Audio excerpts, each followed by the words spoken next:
Aikari a gĩcigo gĩa Samburu kaingĩ merĩgagĩrĩra umithio ũrĩa umanaga na mahiũ na wa mĩgũnda ũgĩragwo kũraya na gũkũ, amu aingĩ matiĩkĩrĩire ũrĩmi wa mĩmera. Itabadilisha maisha yetu kabisa pamoja sisi na pamoja na jamii, kwa sababu jamii ya huku ni sisi ni wafugaji wa ng'ombe, ngamia na mbuzi. Na sasa baada ya kupata project kama hii tunanuia kufanya ukulima wa mboga na matunda na hizo vitu zingine zote ambazo huwa tunaenda kununua katika town ya Marara. Mwena ũyũ ũmwe wa ũrĩmi wanakorwo ũkĩmahe ihinda iritũ kũiganania mabata mao ma o mũthenya, na tabarĩra ĩno ya ciringi mirioni 28 ĩkwarahũra gĩcigo gĩkĩ na kũhe ũthiũ mwerũ ũrĩmi-inĩ kũhĩtũkĩra umithio wa irio iria ikwanjia kũrĩmwo nĩ arĩmi 64 arĩa mahetwo kanya ka mbere kũmĩambĩrĩria.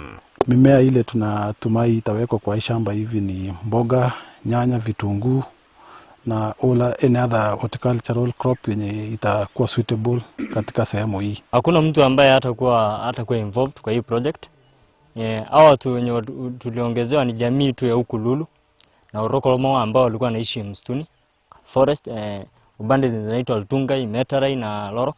Hao ndo walikuwa wanaishi huko. Ĩka 33 cia itũra rĩa Lulu nĩcio ikũhũthĩrwo na arĩmi aingĩ nĩ mahinyĩrĩirio kũhĩmbĩria ũrĩmi ũyũ. Tunaamini before the end of 6 months ile kampuni ambayo imetengeneza hii project watakuwa hapa wakishughulika katika kuhakikisha kwamba leakages zote, any damage yenye itatokea hapa imerekebishwa.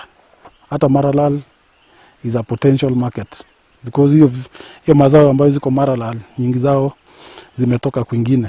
Arĩmi nĩ manjĩtie gũkundio ũgĩ wa ũrĩmi, mĩtaratara ya kũheana mbegũ nĩ yarĩirwo na rĩu kĩrĩa gĩtigarĩte no gwĩtungumania mĩgũnda-inĩ.